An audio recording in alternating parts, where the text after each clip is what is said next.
name is Daniel Muratha, state name Gone. Yeah. Do civic and social education through poetry and music.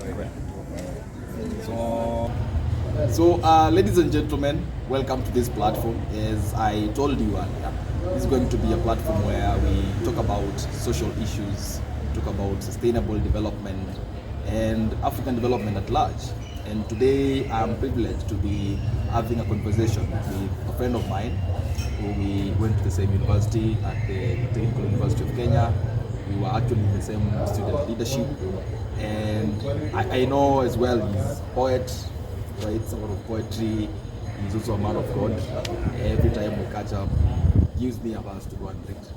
And as well, he's passionate about social change and development of people. And I just want to welcome him so that he can say something about himself. My name is Kevin Gabutin. We served with Olu. We went to the same university, that's Technical University of Kenya. When he served as the Secretary General, I was a congressman. And just a lot has been said by Boniface. I'm also a poet. I do my poetry online, my social medias. That's Kevin the Poet. We have also the Instagram Kevin Gabutin. So I'm just happy, having a chance to be hosted by my friend who is Boniface Mwema, reason Mwema's post action. I'm privileged. I think I'm the first person. You're the first person actually. And That's thank you so nice. much for the support, man. When I told you about this, you came in handy, and that is very encouraging.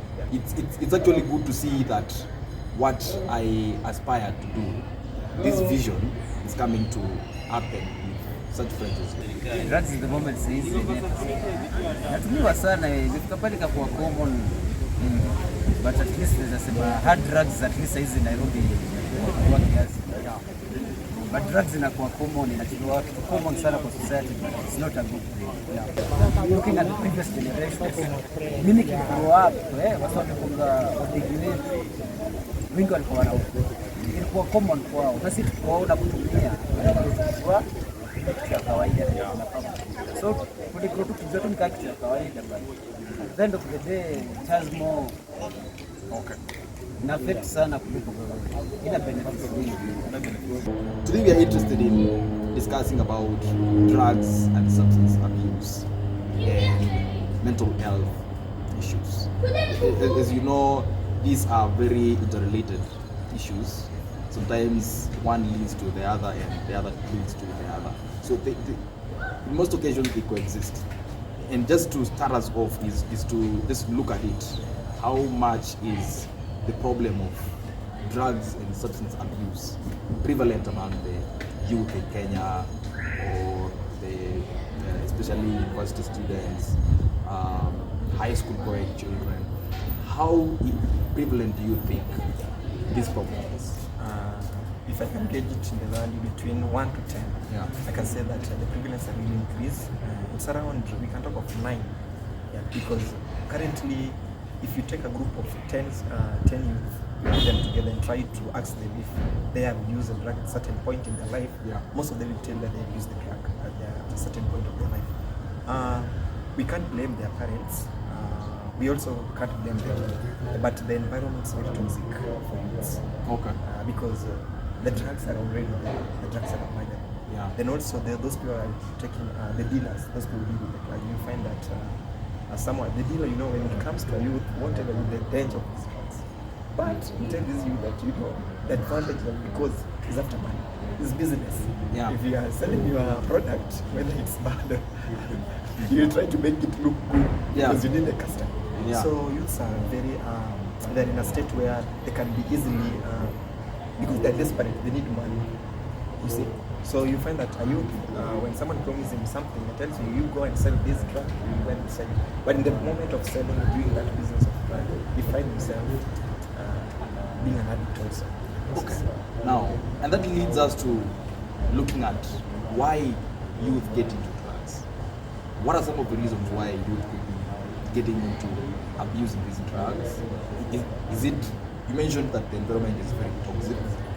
You mentioned that there is pressure from marketers. People are marketing things without saying exactly. But as well, we see some brands of cigarettes have the effect drawn there with graphics to show you this is exactly how the liver will look like when you take this. This is how the lungs will look like when you take this.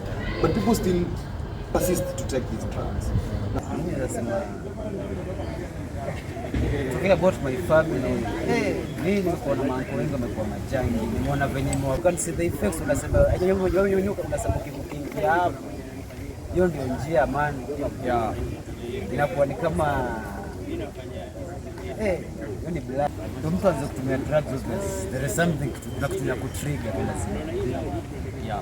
Mostly mental. Kusema kweli hadi tukieleza hapo kwa street tupate na jaki mwenye amelala chini atakwambia ataitumia but anatumia. Addiction ni real, ndio unaweza sema yuko addicted but unajikuta na kutrigger tu kutumia. Yeah.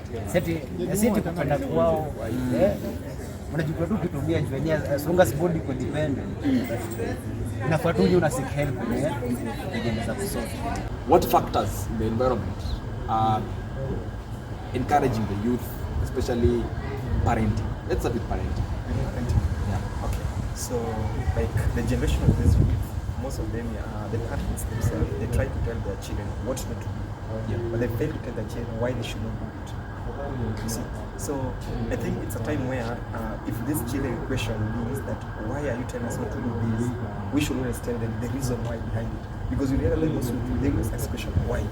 Why are they doing this? Why they do it? So it's good for as a parent if you want to help your child to grow under this toxic environment, to their child is productive, not using the drugs. We need to have a conversation with them. Sometimes you guys need to ask them, what are people saying about that subject?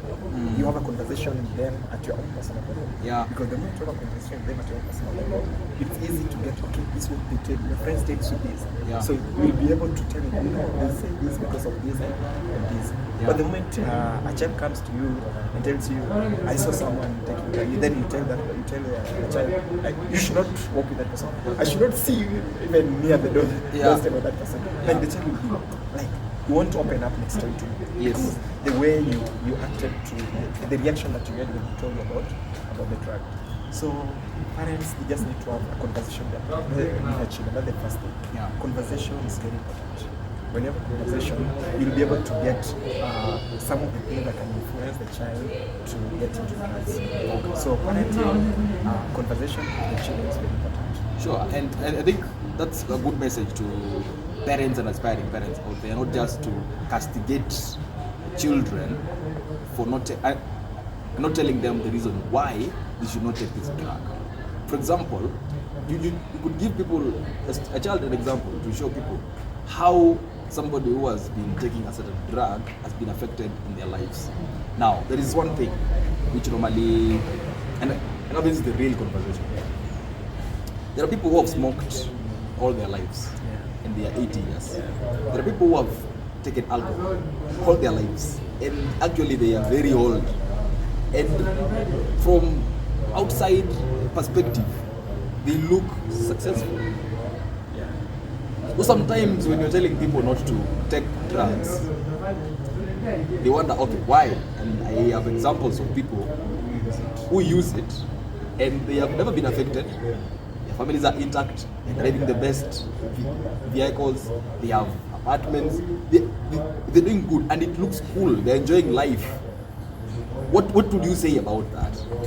Where, for example, I have witnessed very close people who take drugs, alcohol and smoking, and I would say, okay, they are doing good, and there is no reason why I should not take it. So why would I not take it? And other people are doing it, and it looks cool on them. Same story on parenting.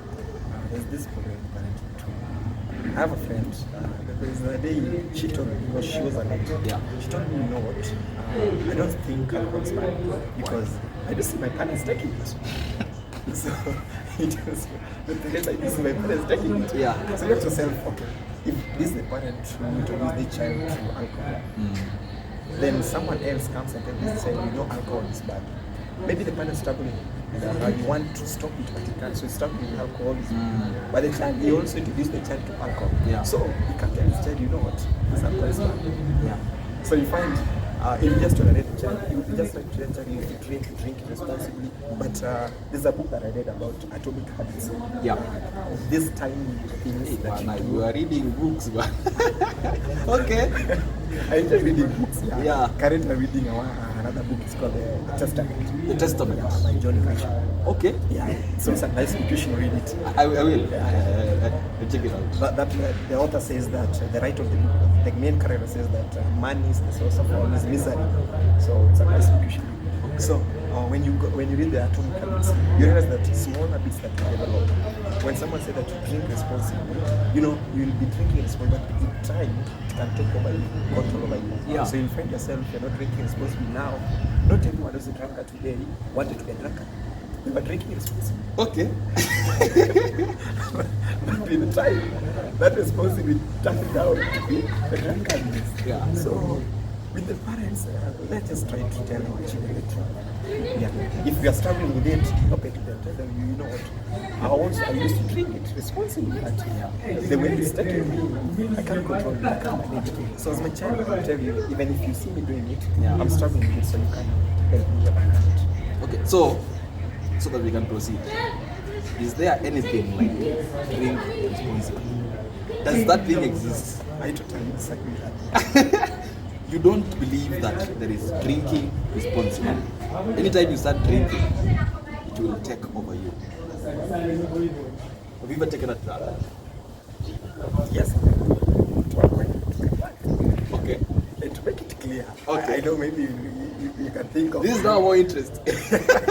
you'll think that maybe But this is something I've never had except in this conversation. So let me also hear. Okay. okay. Not really hard drug. Okay. Yeah. That's why it was nice also to, when introducing this topic of drug, we tried to talk about the background for drug. Yeah. Drug, we do take drug. You have also at one point in your life you went a drug. Okay. Yeah, I've taken drug at some point. Yes. When you go to hospital, you need to drug. Oh yeah, sure. The hospital ones. The hospital ones. Yeah. Even there is someone maybe you can go to hospital and maybe he has a problem in his stomach. They tell him go and drink a little alcohol. Yeah. As a medicine. So that's why alcohol is a medicine actually. Okay. The content, the alcohol content in it. And by the way, professionally, you are a biological scientist. Yeah. We forgot to mention that actually. This guy here is a biological scientist. He was actually the leader of other biological scientists in the university. Yeah. Okay. And see, continue the leadership. And he's actually working at a very prominent research institute at Cambridge, right? Currently I'm at Kefri. At Cambridge. Yeah. You were at Cambridge before? We just went for academic treatment. Okay. Then now you are at Cambridge. It's a big guy. So when you talk about drug, when do we take drug? When you are sick and maybe there is a problem within your body and you want to correct it, that's when drug should be used. But now you find that drug abuse is now the instance where now you're just taking it, there's no problem, you want to correct it, but you want to take it for your own reasons. Okay. Maybe Feel good.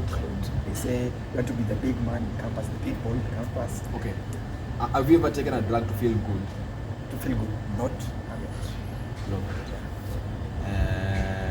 So every time you use a drug, it's normally for medicinal purposes. Yeah, there's a problem, I want to correct that problem. Even alcohol, you take a little. Go have it. Yeah. Use alcohol. Yeah. But for example, when you do fermentation, maybe you have a problem with stomachache. Yes. You know, most young people they tell you they just maybe just to say justification, or just when they most people say that even the Bible says that we should use A little alcohol. Actually, yeah, sure. There is that justification, and that the first miracle of Jesus was actually to change water to wine. That's now the problem. Yeah. That's now where people are. They try to justify what they do in the Bible, and I'm happy about that because they know the Bible is the truth. Okay. So someone will tell you not take it, but then the Bible, meaning there's a truth. They know the Bible is the truth. Yeah. So you realize that. But also the same Bible, there's another place where it says that people who drink are what? That alcohol is not meant for kids. Okay, yeah, sure. They say alcohol is only meant for kings. Wine is a mocha. Okay. Yeah. So that's in Proverbs, eh? That's Proverbs. Yeah. Oh, you are a good Bible. And I'm good. You are good. Yeah. So when in the scenario in the Bible, when it's Paul who was telling Timothy that you should take a little of alcohol. But I like the passage because Paul continued to tell Timothy that, you know what, the reason why you should take it is because of the problem that you have in the stomach. The stomach. Timothy used to experience stomach. Maybe because the area where he was by that time, there was probably the water they used to drink. So that's why he was telling him, because of your stomach problems, then you should take some alcohol. So this thing is actually based on context. Yeah.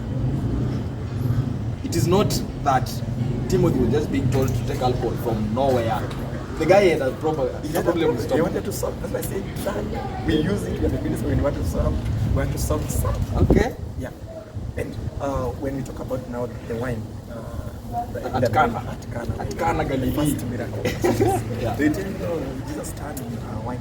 I want you to know that during those times, the Jewish, they use wine as a beverage. Yeah. And wine, this was the content after pressing the fruits, the grapefruit, they used to mix it in water. So fermentation never happened. You see? So after pressing it, they could mix it in water so to dilute the alcohol content in it, so they can use it as beverage. Yeah. Yeah. So not really that, but currently the alcohol that we consume is not that pure. Yes, it's contaminated with so many other things. People are doing business. People are after business. And actually, even wine takes a lot of time. Yeah. You see, wine has taken hundreds of years. Yeah, we have the red wine. Yeah, wine takes a lot of time actually. Red wine. Wine that can be consumed. Yeah. Red wine takes a lot of time compared to white wine. Okay. Yeah, because with the red wine, you use there's a specific fruit that is the grape that you use. You can use the red grape, but also the covering of the grape. You have the white one. With the white one, you remove the covering, but with the red one, you use that outer cover of that grape. Now, let's go to peer pressure. So, and I think also to add insight to that, I think as much as the lives of some people who take drugs, who use them, they look cool, I think to the inside lives of those people, it's never that cool, because I've met with a lot of people who tell me they are struggling with a drug. I've also seen many people who are struggling in their families, even with their education, and how they're even managing their relationships, even with friends. You find that somebody is actually out of their own conscience. They're just doing things under influence of either hangover or thirst for more alcohol.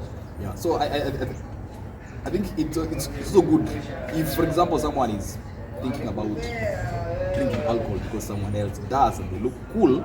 It's also important to interrogate that person's life and get to see their level of happiness, their level of satisfaction, the level of success. Wherever you think they are successful, maybe they did not want to be there, and they are there because of situations that have been led to them by alcohol abuse or other drugs abuse. So we go to peer pressure. Sometimes people will say they were introduced to drugs by age mates. Maybe they were just trying out something. What do you think about that in terms of restraint? For example, you have grown through environments where peers were taking things, partying, doing all of that and that. In fact, when I was in hostel, we were in a room, and everyone could come and drink their alcohols. This mubuga, there. But you're the only person who is not using them. Now, actually, let us take your example. Let us not go very far. Why didn't you take alcohol at that time? Were you told by anybody not to drink? What kept you strong to your principle that you won't do as others are doing? Okay, this is a story that I've never told anybody.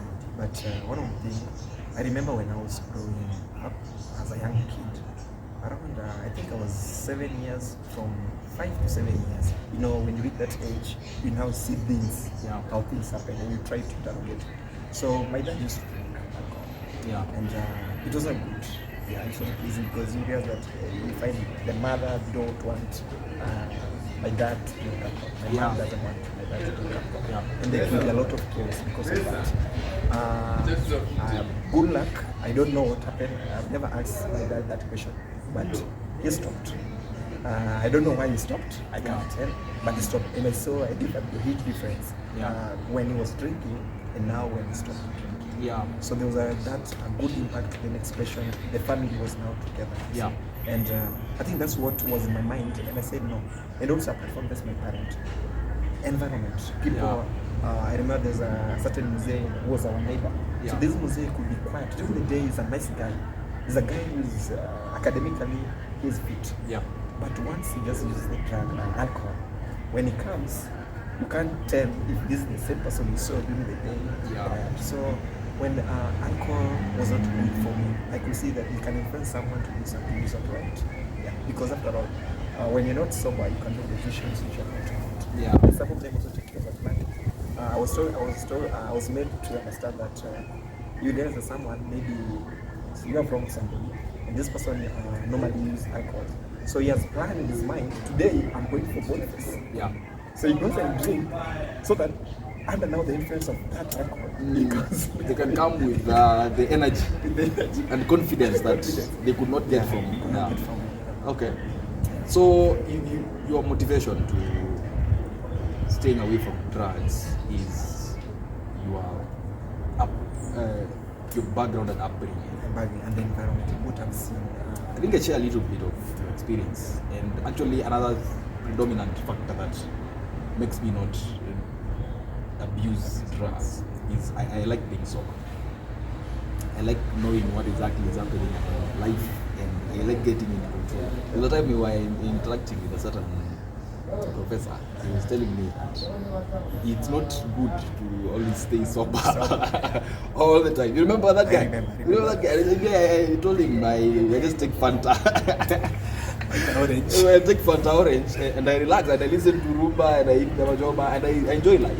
Yeah, because I do not, and you know, I also, there's another poem I wrote a long time ago that my height is not good to be staggering.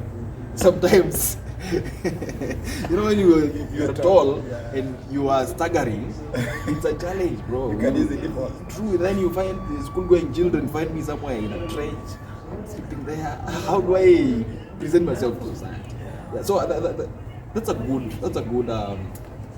principle and a good experience that makes you guides what you do. It is not as if somebody was calling you from home and hey, don't drink alcohol, don't do this. And actually, many children go through that kind of life. You're being told, don't do this, don't do this, don't do this. But you have seen what this thing can do, right? Okay. Because alcohol is not good for any drugs are good for us. The moment we are using it just for pleasure, for other reasons which are not good for health, because they say that your health is your wealth. Sure, your health is your wealth. So when you don't have that in our mind and you just do things, you know, there's a problem like with the youth currently. We think we don't care. I don't care. We don't think of tomorrow. We just think of now, right now. True, and you know, I think the effect of a drug to your body will manifest itself in the long run. I think that's a challenge. That's a big risk that. But you know, there's a time you are talking with Professor Dual, then the VC of the university, and he was telling us sometimes young people think they will never die. Think they will never die, and they will always remain young. Yeah, you're there, you feel. So sometimes you may throw yourself into taking some things, and then, for example, unfortunately, a lung problem starts to happen. There are also adverse effects of drugs like alcohol. You're talking about the drugs which are mostly abused, not the hard ones. But this is when we can't do it. Yeah. Everything is just there. Yeah. You can say that, you know, I've never seen someone taking a bang and now I want to experience it so that I can say, I can see how they feel and what the effects of this. Because in that process you can also injure yourself, you can also kill yourself using it. Because you'll be using it maybe you are experiencing, that person you're experiencing, it leads to death. Because alcohol is not good for any drugs. The moment we are using it just for pleasure, for other reasons which are not good for health, because they say that your health is your wealth. Sure, your health is your wealth. So when you don't have that in your mind and you just do things, there's a problem like in the youth currently. We think we don't care. This I don't care. We don't think of tomorrow. We just think of now, right now. True, and I think the effect of a drug to your body will manifest itself in the long run. I think that's a challenge, that's a big risk but there's a time we were talking with Professor Dual, then the VC of the university, and he was telling us sometimes young people think they will never die. Think they will never die, and they will always remain young. Yeah, you're there, you feel. So sometimes you may throw yourself into taking some things, and then, for example, unfortunately, a lung problem starts to happen. There are also adverse effects of drugs like alcohol. You're talking about the drugs which are mostly abused, not the hard ones like nicotine. And in fact, alcohol kills more than another drug. Sure, because even many accidents are done under the influence of alcohol. Yeah. So, for example, that kind of drugs. Have you ever seen guys who cannot? There used to be a teacher at primary school who could not write steadily on the blackboard unless he has taken something, alcohol. So when he has not taken alcohol, he's shaking. His hands are shaking because his body has been conditioned to depending on alcohol. So that dependence is actually very risky. As much as possible, people who take drugs need to be cautious about dependency. And now, because we already demystified that they cannot be responsible for drinking, it's actually advisable to rethink, to rethink to rethink happiness, to rethink source of happiness, to rethink what to do so that you feel. In fact, alcohol kills more than another drug. Sure, because even many accidents are done under the influence of alcohol. Yeah. So, for example, that kind of drugs. Have you ever seen guys who cannot? There used to be a teacher at primary school who could not write steadily on the blackboard unless he has taken something, alcohol. So when he has not taken alcohol, he's shaking. His hands are shaking because his body has been conditioned to depending on alcohol. So that dependence is actually very risky. As much as possible, people who take drugs need to be cautious about dependency. And now, because we already demystified that they cannot be responsible for drinking, it's actually advisable to rethink, to rethink happiness, to rethink source of happiness, to rethink what to do so that you feel cool. Because if you get to a level where you can't have a constructive conversation unless you are under the influence of a drug, you cannot ask some questions unless you are under the influence of a drug, that means you have lost your conscience. And that's not something, most people, they don't want to be controlled. Normal human being, they always want to be under control. Not under control, they always want to take over the control so that they can have power. But the moment now drug is controlling you, then you are a slave to it. You're not a master. Sure. But human beings, we normally want to be masters. Yeah. Nobody wants to be a worker or something. Then if you meet a young person who tell you, you know what? I want to be the boss. To be the boss. Everyone wants to be the boss. Sure. But now, as young people, let us be the boss. But don't let this drug. Okay, actually that's a very good mantra. Be the boss. Yeah. You can actually say you are the boss. Because if you let a drug be the boss, then you will do exactly what it wants. tunaweza make sure tunaweza minimize your consumption. It's going to the root cause inamtrigger kwa. Okay.